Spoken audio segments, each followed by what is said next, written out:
our language, our culture, continually teaching Black consciousness and Black awareness. To say Black History Month, I think that's an American thing, dress black. Dress black. We want to be westernized more than we would accept. Africa have the history. Tomorrow we'll be celebrating the Battle of Adwa. So what are you planning to do? So we should have a Black History Month. We just need to have Black history. We'll be strong when Africa's strong. Hello everyone, how are you guys doing? This is my Africa show and I am Agabele. We are back to have again an amazing conversation with an amazing soul. Here I have a guest that will be having such a nice talk. Thank you so much for having us today. No problem. First of all, you look amazing. Oh, could you say something about your outfit? Well, this African outfit, I think I got it made in Nigeria. Well, in the Bahamas, Rastafari try our best to wear African apparels. Instead of suit and tie from the white world, we try to wear African attire so as much as we can. So I am happy always to wear my African apparel to show back I'm African, although I live in the West. Okay, I see. I love it. I love from the, let's say, to the cross and the color, everything blends so well. It's so beautiful. So I want us to start with getting to know you first before we go on to the journey and the other topics that we're bringing up. If I ask you, because I know you've passed through a lot of things, you have a lot of things to share, but let's start with you describing yourself in your own terms. How do you describe yourself? Let's get to know you. Well, my name is Honorable Priest Rithmond Mckinney. I am 60 years old. I born in the West in the Bahamas, on the largest island in the Bahamas called Andros. Okay. Yes. Okay, nice. I am also priest from the Ethiopia Africa Black International Congress. That's the sovereign wealth Rastafari kingdom. Was established in 1958 by our leader, Prince Emmanuel, agitated for freedom, redemption, and international repatriation. Before Ghana get independent, no, after Ghana, 1 year after Ghana, we was established, 1958. But we was agitating even before then, this organization, what I am a part of. I am the royal ambassador for such organization. And we have our headquarters in Jamaica. We have branches in the Bahamas, Trinidad, through the Caribbean, and also a few in the continent already. Dress black. Dress black. Eat black. Talk black. Praise black. And see your God through your black spectacles. Yes, black is power. Yes. We believe in agitating and lobbying for exodus, movement of our people from the West back to the East, and find back our consciousness. Because you know, we was through the 17th century triangle slave trade was in the West. We was totally ripped and raped from our consciousness when it comes to our language, our culture, our way of life. So for us to find back and bring ourselves back to being African in the West, it's a joy. So our Congress continually teaching Black consciousness and Black awareness, and that one day we will return back Africa through a freedom, redemption, international repatriation effort by the leaders in the West and also leaders in the East. So our Congress continue agitating for such event to take place. So that's why I'm here on the pathfinding mission concerning reparation and repatriation. I see. That's really great. So you just brought up this idea that I really want to talk about, and personally, when I get this time or this moment that I get to ask this kind of question, I cannot help but feel so amazed, because not a lot of people know what Black consciousness is, or how we can be conscious when it comes to our identity. Let's talk about that, because you have mentioned about Black consciousness. What is that to you? How do you define it? To know the teaching of our ancestors and what they live, what they teach, what was their concept of life. And Black consciousness is knowing yourself, like I said earlier, eating black, talking black, dressing black, and seeing your God through your black spectacles, through lens of your ancestors. So not the teaching of the European concept of Christianity, but the African concept of our ancestors and our black Christianity. So that's where we want to find back ourselves, and through nature and culture, we find back our God. Not that following behind a different race and they come teach you of a God what's supposed to be yours. But so we seek our God through our lens of our ancestors. Exactly, exactly. So I think this will lead us to our next question, where nowadays you see this generation disconnecting from their root because of a lot of factors, which majority of the factors that are causing that can be controlled. And what I feel is that there is this gap between generations that are somehow being deliberately caused by the Westerns, or we can mention different things. So how can we tighten that gap between generations as an Africans? Because now when we sit and when we talk about different things, I'm getting a new dimension about a lot of things. So is our audience. So how can we really tighten that gap between generations in our continent? It's our teaching.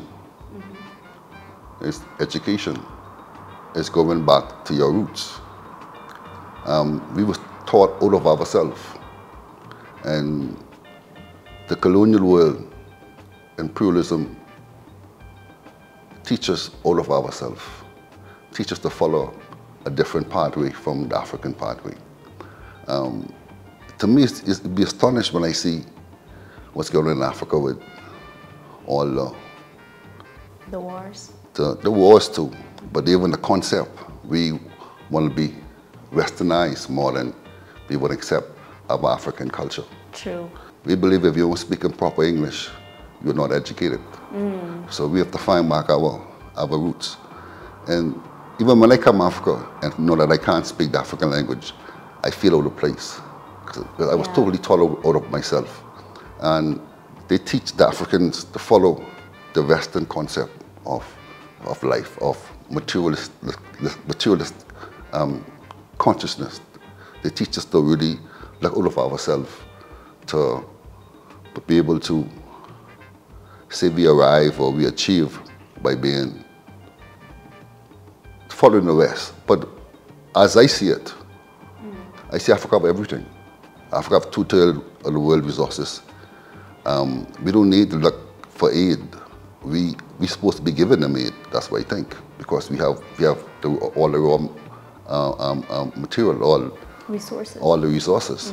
So there's no reason why we should look out of ourselves to follow any other race. We know from the Berlin Conference, Africa become, I'll say, divided by different borders. So us as Rastafarian and most conscious people in the West want to see Africa with one currency, one president, one national anthem, one flag. We will see a Republic of Africa. That's the only hope we see. Because we see the Nigerians fighting against the South Africans, the South African calling us Zimbabweans, foreigners.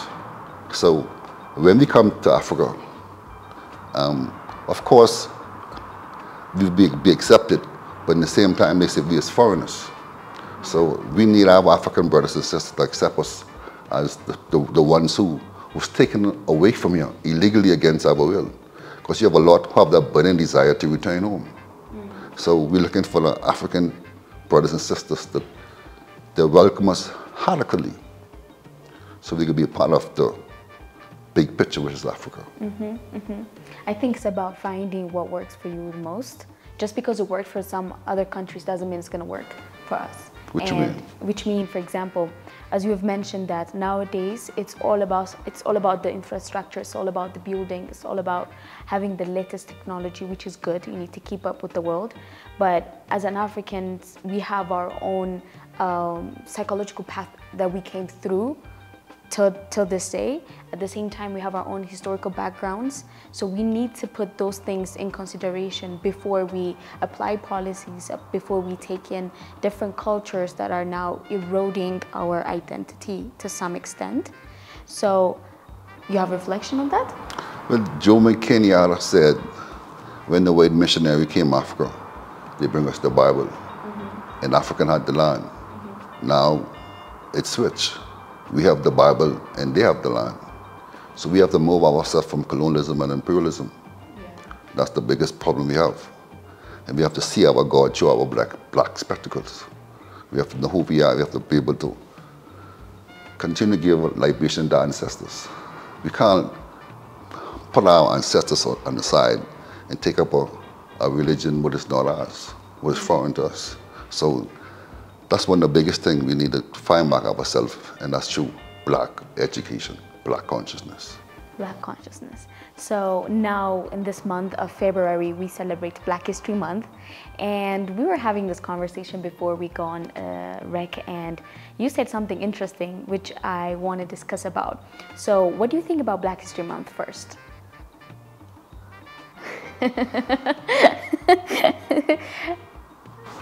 This Black History Month that came up the other day, Africa have the history. So I believe in black history.